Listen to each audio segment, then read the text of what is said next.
A paz do Senhor, amados irmãos, nós estamos nesse momento iniciando mais uma aula de nosso curso de teologia. Glória a Deus. Vamos fazer uma oração e pedir ao Espírito Santo, Deus, que venha nos ensinar nesta noite, venha falar conosco de forma maravilhosa. Senhor nosso Deus, muito obrigado, Senhor, por mais essa oportunidade de podermos estar em Sua santa presença, Senhor, para aprender mais de Ti. Vem manifestar, Senhor, nas nossas vidas, Senhor, a sabedoria, o dom da sabedoria, da palavra, da ciência. Vem abrir a nossa mente, nosso entendimento, Senhor. Vem nos dar a compreensão, Senhor. Em nome do Teu Filho amado Jesus Cristo, Pai. Nos abençoa, meu Deus. Tem misericórdia de nós, tem misericórdia de nós, Pai eterno. Pedimos a Tua bênção em nome do Senhor Jesus Cristo. Amém e amém, Senhor Jesus. Glória a Deus. Estudando a matéria de homilética, tá? Eu, pastor Vicente, estou ministrando esta aula, né? Aqui na apresentação ainda está a data da primeira aula, mas essa já é a segunda aula, já de homilética. Hoje, 17/6/2021, tá? E eu coloquei aqui uma frase que eu considero muitíssimo importante, né? Aleluias, que diz... a pregação do Evangelho é a atividade mais nobre no ministério da igreja. Tá? Então, lembramos das palavras do Senhor Jesus que disse: ide, pregai e ensinai. Esta missão exige eficiência, né? E a homilética é uma das matérias de teologia que nos dá bastante orientação. Reconhecemos que toda a informação que nós recebemos, literária, né, através da própria Bíblia, a palavra de Deus e dos estudos teológicos, sem a presença do Espírito Santo, torna ineficiente, né, a obra de Deus. Tá? Mas consideramos de grande importância, né, nós podemos estar aprendendo do Senhor, tá certo? E então, neste momento, nós damos início a mais uma aula. Hoje nós vamos estar fazendo a leitura do nosso livro de estudo e dando umas pausas para fazer alguns comentários, tá certo? Então eu peço, nesse momento nós passamos a apresentar a leitura. Quem vai estar fazendo a leitura é a missionária Rita, amém? O pregador é aquele que proclama a mensagem recebida de Deus. Desse modo, numa das preleções da Universidade de Yale sobre pregação, certo professor disse: todo pregador deve receber a sua comunicação diretamente da parte de Deus e o propósito constante de sua vida deve ser recebê-la de modo inadulterado e entregá-la sem adição ou subtração. O papel do pregador no Novo Testamento. No Novo Testamento, um pregador é uma pessoa que tem o chamado interior da parte do Espírito Santo e o chamado exterior da parte da igreja, e que foi devidamente consagrada para proclamar o Evangelho. A função do pregador é falar como testemunha pessoal da revelação de Deus, interpretando-a, explicando-a e aplicando-a às necessidades das pessoas. Por isso, aquilo que ele prega deve fazer parte daquilo que ele é, ou do que vive. Caso contrário, tal pregador se revela mais como um sedutor do que mesmo um condutor de almas. Amém. Então nós vemos aqui nessa primeira leitura, né? Nós estamos lendo na página 8, né, do livro de homilética, e aí no início da leitura diz que o pregador é aquele que proclama a mensagem recebida de Deus, né? Então, só para deixar mais reforçado essa ideia, né, é que todo pregador ele deve ter em mente no coração dele aquele pensamento, aquela firmeza de que ele tem a responsabilidade de falar a palavra de Deus, tá certo? Nós já estudamos num ponto anterior sobre pregar e proclamar. Proclamar é quando se anuncia a palavra de outro, né? Que seria o pregador, ele tem que ser um proclamador da palavra de Deus e não o pregador pregar de si mesmo. É claro que é impossível numa pregação não ter algo que seja da própria pessoa, mas o que tem que predominar mesmo na pregação é a palavra de Deus, tá? E aí nós vemos aqui que todo pregador deve receber a sua comunicação diretamente da parte de Deus, e o propósito constante de sua vida deve ser recebê-la de modo inalterado, né? E integrá-la sem adição ou subtração. O que quer dizer isso? Todo pregador deve buscar em Deus e transmitir realmente aquilo que ele recebeu do Espírito de Deus, que no caso é o Espírito Santo, Deus na nossa vida. E no final diz, sem adição nem subtração. O que é isso? Sem acrescentar nem retirar, tá? O papel do pregador no Novo Testamento, certo? Ele tem uma chamada interior da parte do Espírito Santo, tá? E o chamado exterior da parte da igreja. Então, antes da igreja chamar um homem, um ser humano, a mulher, o homem, de uma forma genérica, primeiro ele tem que ter tido uma experiência com o Espírito Santo. O Espírito Santo tem que ter trabalhado na vida deste homem, desta mulher, deste jovem, quem seja, né, para que o Espírito Santo comunique então a direção da igreja, tá? E quando essa pessoa for anunciada como pregador, tá? Ele de fato manifeste, né, os dons do Espírito Santo, né, na vida dele, tá? Então a função do pregador é falar como testemunha pessoal da revelação de Deus. O Senhor Jesus disse: recebereis a virtude do Espírito Santo e ser-me-eis testemunhas. Então uma testemunha, ele só pode falar do que ele viu e ouviu, tá? Então ele tem que ter muita certeza para ele não se tornar uma falsa testemunha, ou então ele omitir, né, as verdades de Deus. Então a marca de uma verdadeira testemunha é a palavra chamada verdade, não é isso, irmã Rita? Então é uma responsabilidade muito grande, né?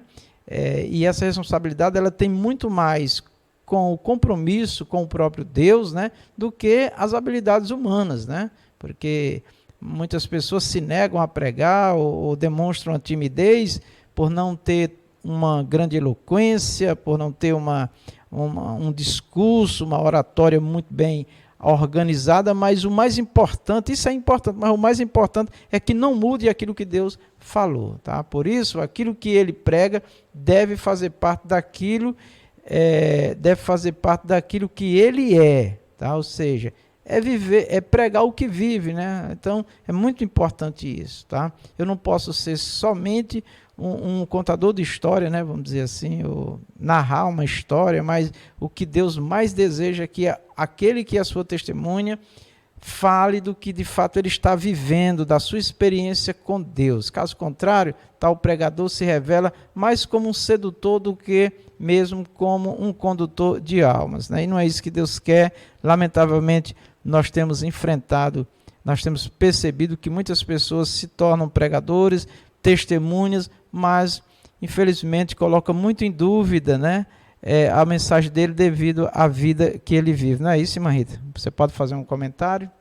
Verdade.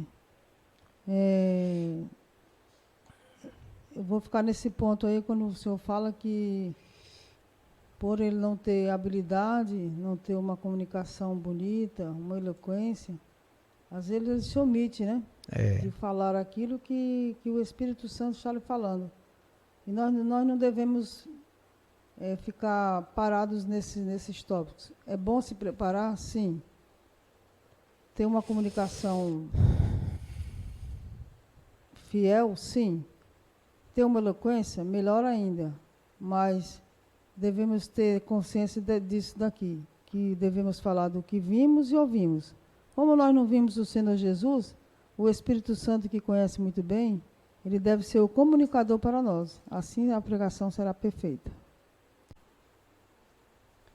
Sugestões básicas para velhos e novos pregadores. Não leia o sermão no ato da pregação. Seja inspirado pelo Espírito Santo. Procure evitar consultar ao esboço frequentemente para não ser taxado de pregador mecânico e legalista. Evite improvisar o sermão. pois Deus não simpatiza com preguiçoso. Portanto, faça a sua parte. Não grite exageradamente enquanto prega. O Evangelho é uma proclamação. Não é leilão nem desespero. Tenha compostura. Use seu entusiasmo e não gritaria. Você está na casa de Deus, não na feira. Evite falar demais e não fale palavras ociosas. Use o tempo necessário. Vá parando quando os ouvintes começarem a consultar o relógio. Não seja enfadonho. Tenha compostura no púlpito. Cuide do vestuário, da aparência pessoal. E ao pregar, não fique olhando para o teto e nem para o assoalho. Olhe para o auditório. Amém. A nossa irmã Rita, ela é especialista em postura, viu? Então ela vai fazer esse comentário aí. O ponto 1, irmã Rita. Não lê o sermão no ato da pregação, né? Eu vou ler esse primeiro ponto, a irmã Rita continua depois, aqui no segundo. Não leia o sermão no ato da pregação, seja inspirado pelo Espírito Santo.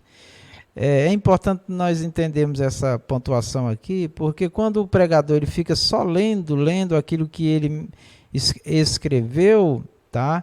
Aí a pregação ela fica sem vida, fica muito formal, né? E bom é que ele fale do que ele está sentindo naquele momento, né?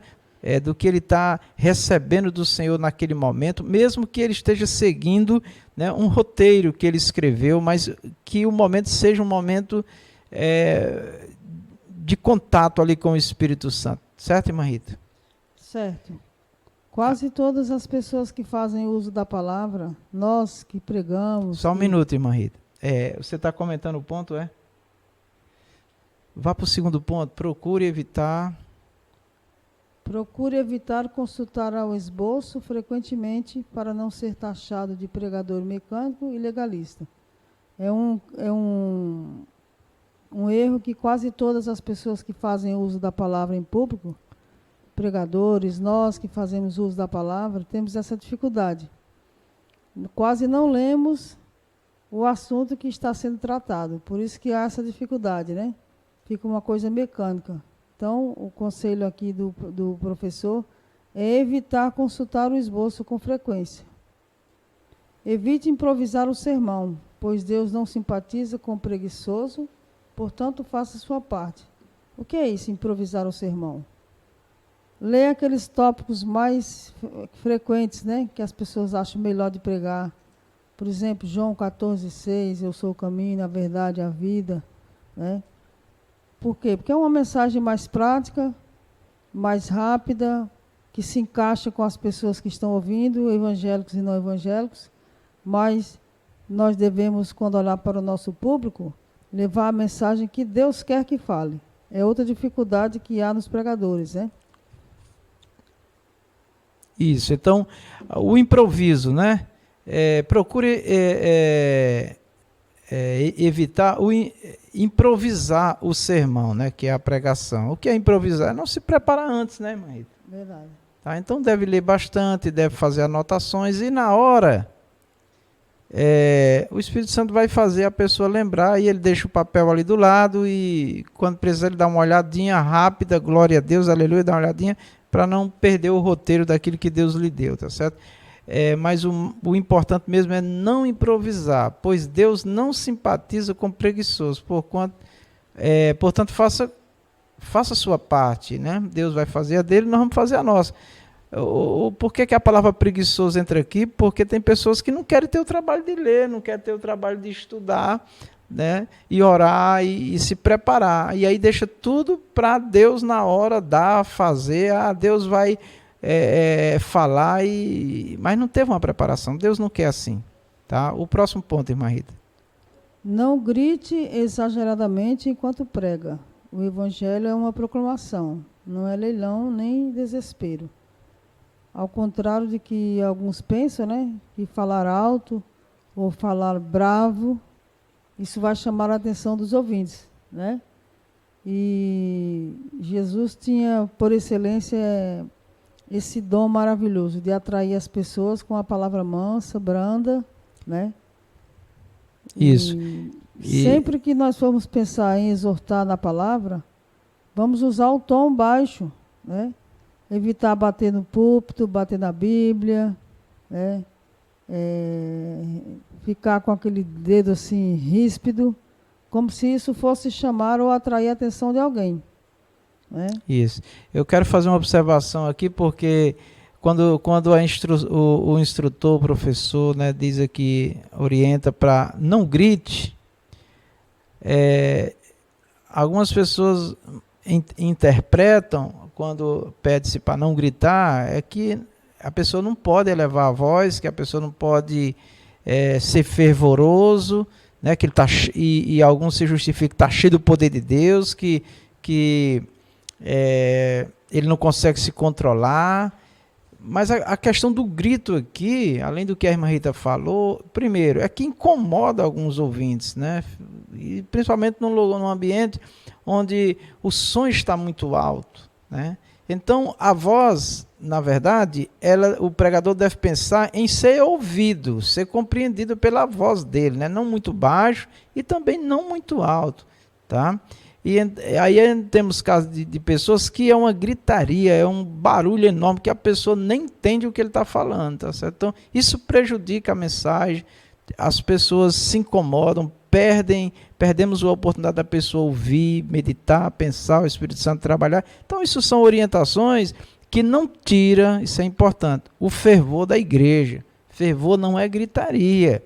Tem um momento da mensagem que, né, nós somos tomados e damos aquele glória a Deus alto, aleluia, glória a Deus, e aquela coisa, e voltamos para um tom mais baixo, para que as pessoas ouçam e compreendam e seja abençoada, tá certo?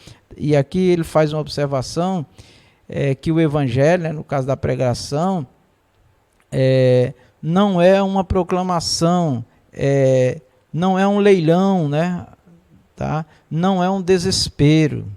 E aí vem a parte da compostura, a gente saber se apresentar de uma forma objetiva, aceitável. Tem que pensar nas pessoas, né, que estão ouvindo, tá certo? E aí nós não podemos deixar de usar o entusiasmo e não a gritaria. O entusiasmo, a pessoa pode estar falando num tom médio e perceber ali na expressão dela que ela está alegre, que ela está feliz, que ela está se realizando ali naquele momento. Você está na casa de Deus, não na feira, né? É uma declaração meio pesada, mas essa é a verdade. Quem vai em feiras, né? Principalmente São Paulo, tá? Rio de Janeiro, né? Aqui já não é tanto, mas lá os gritos na feira, né? Aqui não tem muito esse hábito, né? Só aquele barulho e tal, mas lá a pessoa até se assusta, pensa que é uma briga, né? Eles gritando para vender os produtos, né, mãe? E principalmente no final da feira, que os produtos ficam mais baratos, né? Isso. Tanto é que no Rio, por exemplo, quando eles usam muito essa passagem da feira para pregação do evangelho nas ruas, né? Tem pessoas que gritam, ficam apavorados. Aí eles falam assim que Jesus não é produto de final de feira, né? Isso. Então, usar palavras compreensivas, na gritaria, no exagero, você acaba cometendo falhas também com palavras, com certeza, deixando os ouvintes sem saber o que você falou. Exato. Tem pessoas que ficam ofegantes, sem respirar. Então, tem bastante cuidado, tá certo? Você está na casa de Deus e não na feira, como o comentarista fala aqui. Evite falar demais e não fale palavras ociosas. É outra coisa difícil de se coordenar, porque muitas pessoas não têm noção de algumas palavras, o significado, e elas acabam encaixando, né, na sua fala palavras que ele não tem, não complementa a frase. Ele não sabe o que sinônimo é aquela palavra, e resulta numa frase que não combina muito com o que ele está lendo ou falando, né? Então, evite falar demais. Use o tempo necessário. Nunca jamais dizer que Deus está falando, o tempo é dele, a igreja é dele, portanto Deus é a autoridade. Não, nós temos um horário a cumprir, tá? E precisamos voltar para casa, né? E Deus vai falar. No final ele vai falar na oração. Deus fala até na impetração da bênção, né?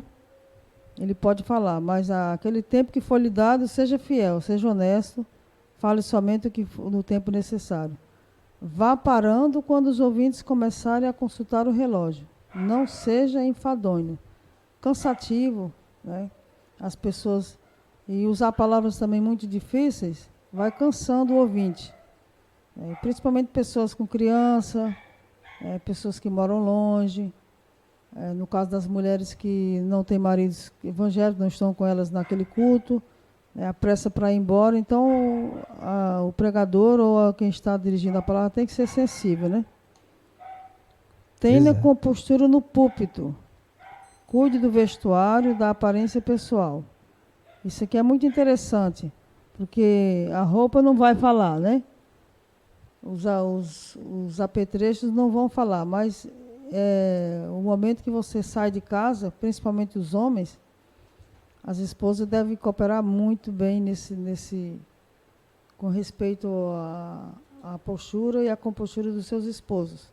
Nem exagerado, né? Tudo com simplicidade, mas deve reparar bem para essa condição aqui. E eu costumo dizer, pano passado, o cinto, tem pessoas que não gostam do cinto, mas a postura vai tudo isso. Cabelos sempre penteados e cortados, né? Enfim, aqui é mais aparência pessoal e tem que cuidar bem, tá? Ao pregar, não fique olhando para o teto, né, e nem para o assoalho. Aí eu acrescento, e nem para a sua vestimenta, porque tem uns que são muito vaidosos também, né? Que querem chamar a atenção. E eu sempre digo, sem exagero, nem mais nem menos, só o suficiente, porque quem vai convencer nessa noite, ou nesse momento, ou nesse dia, nessa ocasião que você vai estar pregando, é a palavra de Deus. Quem vai convencer, quem vai colocar no coração e na mente das pessoas, e não aquela aparência. Também não pode ser exagerado para não ficar marcado o seu dia, né? Cor da roupa, marca do sapato. Tem que ser com cuidado, mas também simples. Amém. Já leu todos os tópicos? Não se exalte, seja humilde. Isso. Sufoque a vaidade. Você está pregando a palavra de Deus e não suas ideologias pessoais. Aqui vai mais para aquelas pessoas que têm um preparo das palavras nos originais. Elas às vezes exageram muito também. E o público que está nos ouvindo, nós temos que ter cuidado para não nos exaltarmos, né? E às vezes foge de nós a humildade. E o público que está nos ouvindo, às vezes é simples, né? Ninguém sabe quem que está nos ouvindo, qual é a formação daquela pessoa. Mas, enfim, o que está o comentarista tem esse cuidado aqui, é que você está pregando a palavra de Deus e não suas ideologias pessoais. As histórias, os casos, que às vezes a pessoa perde muito tempo comentando, não fica bem. E no final da pregação não teve aquele ponto-chave, né? Seja pontual, não ultrapasse o tempo que lhe foi dado. Se possível, deixe alguns minutos de crédito. Engraçado, né? O que é isso? Não também pregar na risca, né? Tendo aquela, que nós já falamos aqui atrás, quem manda na igreja é o Senhor, a igreja é de Jesus, portanto, mas a igreja tem relógio, tem um tempo a ser cumprido e devemos cuidar disso daí. Viva o seu sermão. Deixa eu só fazer uma pequena observação aqui, por favor, irmã Rita. Ok. Seja pontual, né? A questão da pontualidade nós sabemos que o culto, ele tem a liturgia dele, tem um tempo reservado para a mensagem, né? Isso. E a pessoa deve aproveitar bem esse tempo, porque há pregadores, irmã Rita, que eles, vamos dizer, ele tem 30 minutos para pregar, certo? Então ele gasta, muitas das vezes, 5 minutos com fala, com conversas que não diz respeito à mensagem E então ele perdeu 5 minutos. Ele podia, num minuto, fazer sua apresentação, agradecer e tal, e ter aquela preocupação tranquila de saber que ele tem que entrar logo na mensagem. E quando ele entrar na mensagem, ele ter noção do tempo e pensar, poxa, eu tenho 30 minutos, eu vou reservar 5 minutinhos, quando chegar lá nos 25 minutos, vou pegar 5 minutos para me fazer a conclusão, o agradecimento e a oração, para quando chegar nos 30, 31 minutos ou 29 minutos, precisa ser uma coisa na linha 100%, é para ter uma ideia, e aí tudo acontece de forma tranquila, porque nós percebemos às vezes que o pregador, ele não é muito objetivo. Um assunto que poderia ser falado em 1 minuto, ele gasta 2, 3, 5 minutos, porque ele quer exemplificar demais, quer falar demais sobre determinadas partes. Então, isso tem a ver com sabedoria, né? Com pedir a Deus, o Espírito Santo ali, que dirija a hora da mensagem, tá? E evitar aquele encerramento brusco, né? Então, fica no ar, ele tinha mais a falar, mas não falou, porque não deram tempo. Então, tudo isso é importante nós termos uma noção. Eu tenho 10 minutos para falar, eu tenho 5 minutos, eu tenho 20, eu tenho 30. Então, eu já começo a pedir ao Espírito Santo que me oriente para que eu possa aproveitar ao máximo esse tempo de forma tranquila. E uma coisa importante, nunca ficar lamentando. Deus falou comigo, mas eu só tenho 20 ou 30, ou eu só tenho 40 minutos para falar. Não. Fale o tempo que foi dado e Deus com certeza vai alcançar o pecador, tá certo? Então, isso é importante para não criar constrangimentos, né, na igreja. Pode ler a outra parte, irmã Rita. Perfeito. Só lembrando que evitar falar muitos nomes, porque às vezes a pessoa confunde os nomes, não sabe a função daquele obreiro, o que é que ele é, e ele fica buscando dar também, às vezes, até cargo para a pessoa, colocando... se ele é um presbítero, acha que é o pastor, né? Então, evitar essas delongas. Seja objetivo, tá bom? Viva o seu sermão a fim de que ele não saia apenas dos seus lábios, mas do coração e da alma. Pregue o que vive e viva o que prega. Isso aqui é muito antiga, essa frase, mas é uma realidade, né? Ser simpático, ser leal no que fala, e falar do coração, falar do que está dentro da alma, né? E ter bastante cuidado para a gente não tomar o lugar de Deus e a gente falar tudo e às vezes Deus quase não fala na boca de alguns, né? Pois é.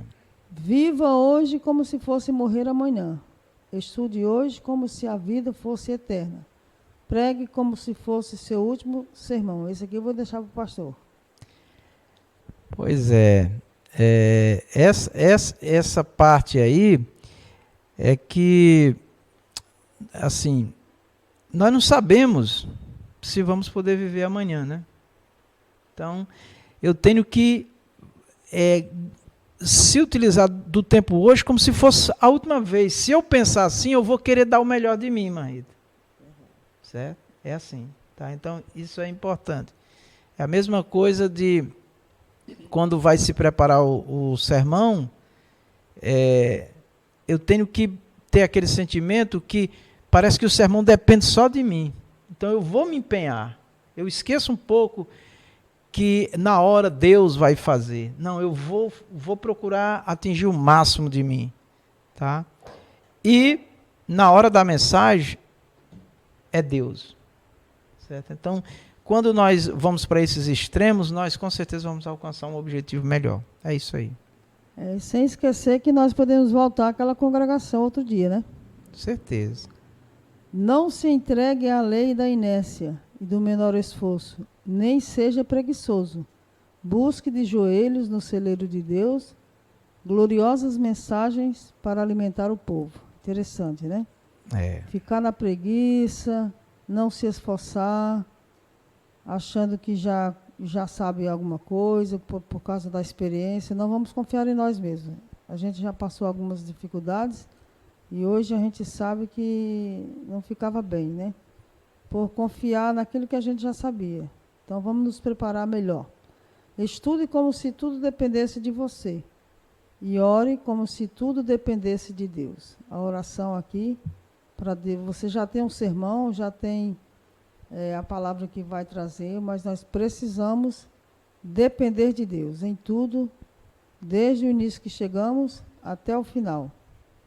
Não use palavras só porque são bonitas, que você não conhece. Não faça parecer ser o que você não é. Deus não simpatiza com hipócritas.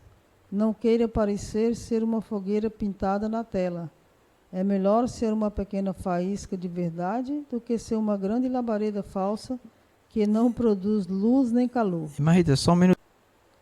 Viva hoje como se fosse morrer amanhã. Estude hoje como se a vida fosse eterna. Pregue como se fosse seu último sermão. Não se entregue à lei da inércia e do menor esforço, nem seja preguiçoso. Busque de joelhos no celeiro de Deus gloriosas mensagens para alimentar o povo. Estude como se tudo dependesse de você e ore como se tudo dependesse de Deus. Não use palavras só porque são bonitas, que você não conhece. Não faça parecer ser o que você não é. Deus não simpatiza com hipócritas. Não queira parecer ser uma fogueira pintada na tela, pois é melhor ser uma pequena faísca de verdade do que ser uma labareda falsa que não produz luz nem calor. Amém. Então, meus amados, aqui nos diz assim: viva como se fosse morrer amanhã, né? Ou seja, hoje é o último dia, então eu vou dar o melhor de mim, não é isso? Nós já falamos. E estude hoje como se fosse eterna, como se a vida fosse eterna. O que é isso? É estudar sem limite, né? Tá certo? E pregue como se fosse o seu último sermão. Então, na hora que eu estou estudando, é para a eternidade. Não tem fim o estudo. E quando eu estou pregando, é como se fosse o último, ou seja, não deixo, o que Deus me deu hoje eu tenho que falar hoje, o que eu tenho de falar hoje eu tenho que falar hoje, não posso deixar para amanhã, porque amanhã eu não posso estar mais aqui. Então, isso é que é importante, né? Lê o próximo, Rita. Não, você já leu, né? Não se entregue à lei da inércia. O que é a inércia? Falta do que fazer, né? Não, a inércia está parado, Está né? parado. Então, Falta o pregador, ele não pode estar inerte, ou sem estudar, ou sem orar, ou sem se preparar, né? Tá certo? Ele sabe que vai fazer um trabalho, então ele se prepara o máximo que ele puder para aquele trabalho, certo? Muitos não querem ter esforço nenhum, não querem nem o trabalho de se sentar para estudar e aprender, muito menos para preparar um sermão, né? Nem seja preguiçoso. E a orientação aqui, na experiência, e o que Deus quer, é buscar os sermãos de joelho, né? Com oração, né? No celeiro de Deus, ou seja, buscar em Deus mensagem para alimentar o povo, saber que as pessoas vão para a igreja e elas vão lá querendo ouvir uma palavra de Deus para a vida delas, e não alguém simplesmente ficar lá contando história e às vezes até com brincadeira, jamais, né?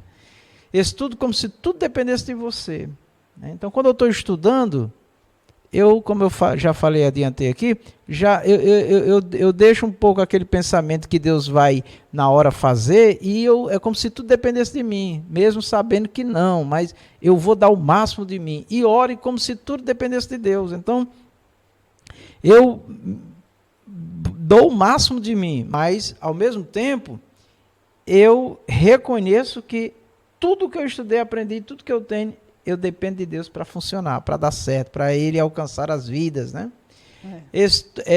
Aqui, não use palavras só porque são bonitas. Então, isso é um problema hoje, então, que as pessoas ouvem vídeos, ouvem muitas mensagens, vê muitas retóricas, né, que são narrativas, e começa a copiar algumas coisas, tá, que não é própria delas.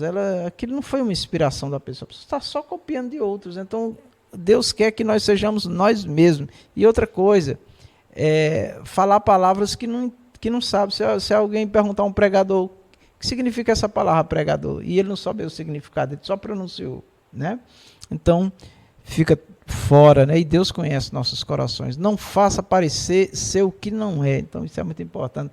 cada um seja o que é diante de Deus, né? Fale daquilo que recebeu realmente do Senhor. Deus não simpatiza com hipócrita. Tanto quando nós estamos querendo parecer uma coisa que nós não somos, estamos sendo hipócritas. Não queira parecer ser uma fogueira pintada na lenha, né? É melhor Na ser... Hã? Na tela. Uma fogueira pintada na tela, que é algo artificial. É melhor ser uma pequena faísca, né? De verdade, do que ser uma grande labareda falsa que produz luz sem luz nem calor. Artificial, né? Então, Deus não quer isso, tá bom, meus queridos? Então, é isso aí, que Deus... Agora, o cuidado aqui, pastor, também é não forçar Deus falar, né? Sim. Porque a pessoa quer mostrar naquele momento o que ela estudou, o que ela meditou, né? E ela quer dar o máximo, e o perigo também está aí. Exatamente.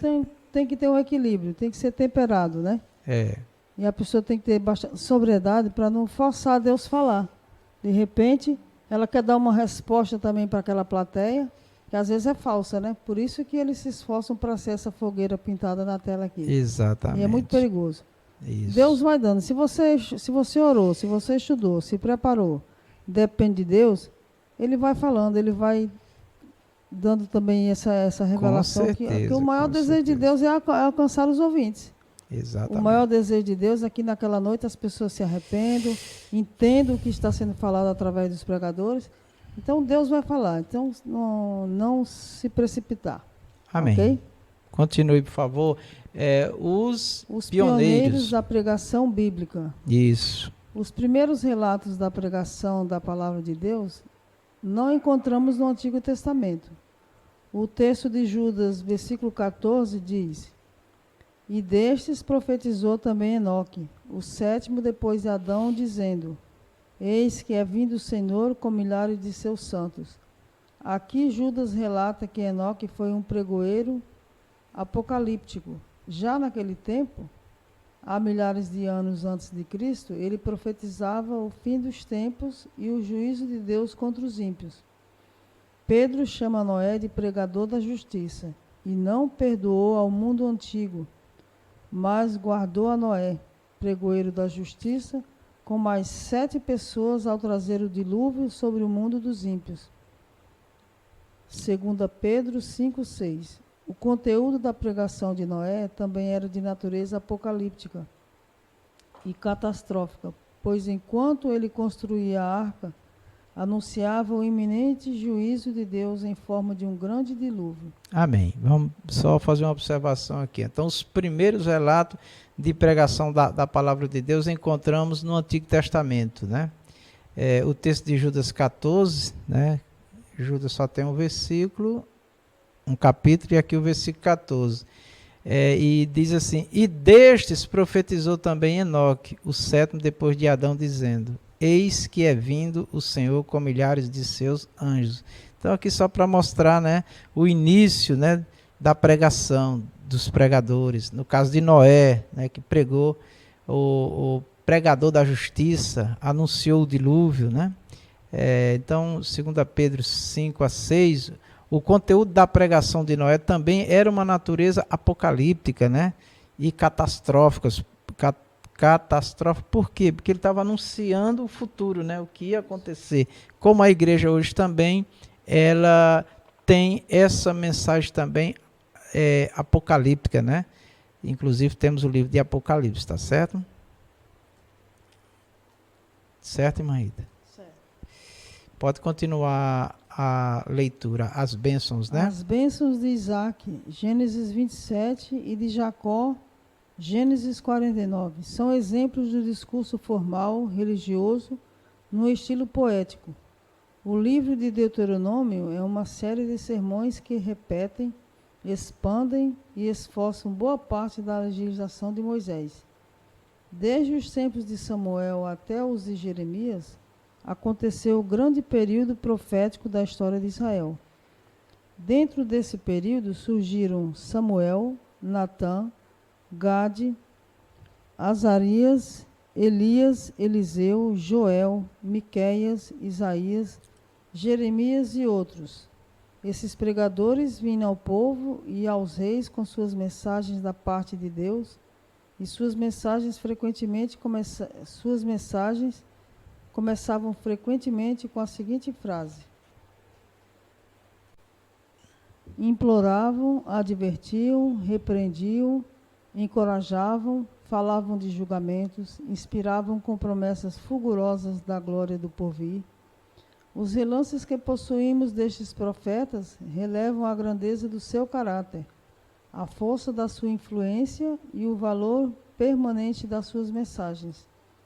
O último período da profecia hebraica estendeu-se de Ezequiel, Daniel a Malaquias, do exílio à restauração, e depois disso, durante esse período, o caráter e a influência da profecia não se alterou notavelmente. Continuava sendo a voz de Deus através de pessoas escolhidas para seu povo escolhido. Ainda falava a vida e aspirações religiosas do povo, pregando para o presente, mas também apontando para o futuro. Durante o período intertestamentário, houve importante progresso com relação à pregação. Esse progresso ocorreu em conexão com os cultos na sinagoga. Uma parte importante do culto veio a ser explicação das Escrituras, que eram lidas e depois interpretadas. Sinais desse fato são achados no capítulo 8 do livro de Neemias e se referem à pregação de Esdras. O Novo Testamento registra que tanto os judeus como seus discípulos faziam uso do culto na sinagoga para pregar o Evangelho. João Batista era o elo de ligação entre o Antigo e o Novo Testamento. Ele foi o último e o maior dos profetas e o primeiro pregador da nova fé. João era marcado pela força de caráter juntamente com uma personalidade poderosa. Anunciou a vinda imediata do reino de Deus prometido. O Messias prometido agora estava para chegar, e João era apenas uma voz que preparava o caminho do Senhor. Conclamava para um arrependimento sincero e comprovado que seria simbolizado pelo ato do batismo. João não fazia uso das sinagogas, mas pregava ao ar livre, perto dos rios, onde os batismos eram realizados. Recebeu o mais alto louvor do Senhor. Jesus, que disse a respeito dele o seguinte: em verdade vos digo que entre os que de mulher têm nascido, não apareceu alguém maior do que João Batista. Só um minutinho, Marita. Então, nós vemos aqui no Novo Testamento o registro, né, que tanto Jesus como seus discípulos faziam uso do culto na sinagoga para pregar o Evangelho. Então, a pregação, né, só reforçando, era a ferramenta principal, né, do serviço, né, irmã Rita? Para as pessoas entenderem a obra do Senhor, tá? Aqui diz que o Messias prometido agora estava para chegar e João era apenas uma voz que pregava o caminho do Senhor. Aqui falando de João, é uma aplicação também para os pregadores de hoje, né? Nós temos que nos preocupar em falar aquilo que o Senhor manda somente. Foi o que João fez, né?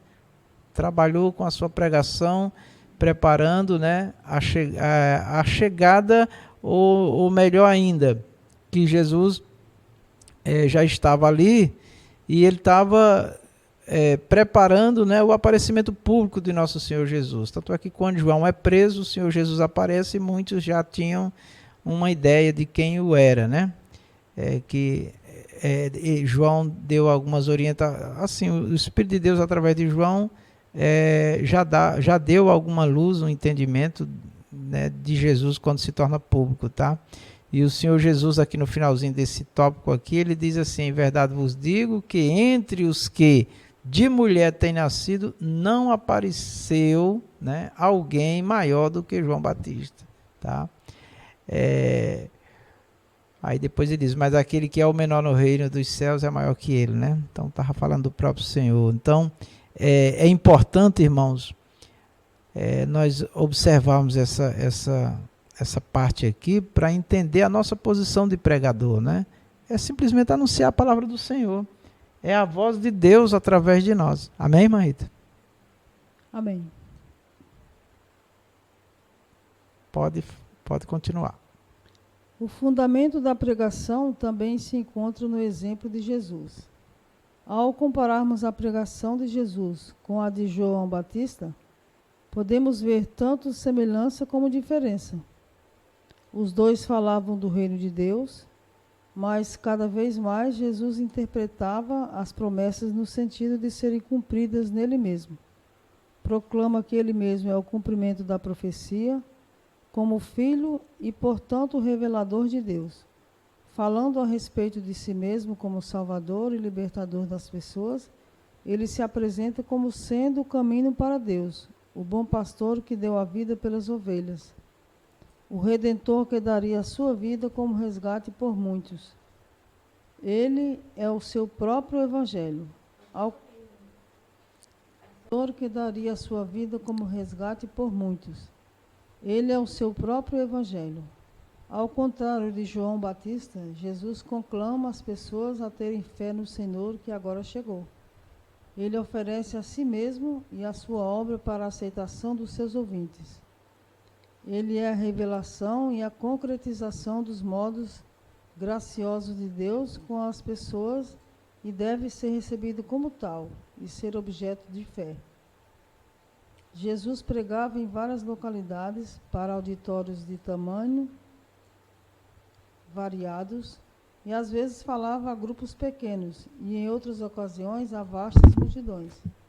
Às vezes interpretava as escrituras num culto da sinagoga, enquanto que em outras ocasiões pregava nos campos ou à beira do mar. A pregação de Jesus era marcada por autoridade e por uma confiança serena em Deus, em si, na sua missão e mensagem. Às vezes trovejava o juízo, em outras ocasiões fazia convite com ternura. Na sua pregação harmonizavam parábolas, aforismos, argumentos e exposições bíblicas. Os evangelhos registram 2 ocasiões em que Jesus enviou grupos de discípulos em missão de pregação. Deu-lhes a sua mensagem, juntamente com instruções práticas sobre como deve cumprir seu ministério. O livro de Atos retrata os discípulos esperando pela promessa do Espírito Santo em Jerusalém. Atos e as epístolas oferecem exemplos de pregação apostólica depois do Pentecostes. Essa pregação era marcada por um poder raramente visto em épocas subsequentes. É possível que isso tenha acontecido porque os apóstolos dependiam mais da obra do Espírito Santo. O conteúdo da pregação primitiva era cristocêntrico. A vida, a morte, a ressurreição e a segunda vinda de Jesus Cristo. Cristo era o tema central e dominante do Evangelho. Havia uma conclamação ao arrependimento em demanda da nova fé. Na pregação dos apóstolos, achamos os 2 elementos permanentes da pregação cristã: a evangelização e a instrução. Apresentam-se livremente a todas as pessoas as reivindicações e exigências do Evangelho. Há também instrução pública regular para os crentes nos cultos baseados nas Escrituras, e a pregação de João Batista era transicional. A pregação de Jesus era sem igual, enquanto a pregação dos apóstolos e da igreja primitiva fica sendo nosso modelo. Amém. Então, só para nós pegar uma parte, né, dessa leitura que mostra aí a dinâmica da pregação, vamos dizer assim, e aí fica aqui, a pregação dos apóstolos, né, nós achamos 2 elementos permanentes da pregação cristã: a evangelização e a instrução, que era o ensino, né? Então, como já falei, a ferramenta principal da igreja é a palavra, né? É a palavra. Por isso que os apóstolos disseram: nós não podemos deixar a palavra e a oração, né? Porque a palavra e a oração, de fato, a palavra ela vai dar entendimento, compreensão, né? Vai sinalizar, vai levar a pessoa a Deus no sentido do entendimento, do conhecimento. E a oração vai ligar a pessoa a Deus no espírito, né? Então, essa era a base que fica de exemplo para nós, né? Apresentam-se livremente a todas as pessoas as reivindicações e exigências do Evangelho. Há também uma instrução pública, né? Como nós vimos aqui, regular para os crentes nos cultos baseados nas Escrituras. A pregação de João Batista era transicional, né? Era transitória. A pregação de Jesus era sem igual, enquanto a pregação dos apóstolos e da igreja fica sendo o nosso modelo. Então, a igreja em ação, Atos dos Apóstolos, nós vemos ali muitas ações da igreja, a operação do Espírito Santo, vamos dizer assim, na iniciação da igreja e também no desenvolvimento dela. Grandes lições nós aprendemos ali, certo? Para nós terminarmos a página 11, pode ler, irmã Rita. A pregação na história eclesiástica.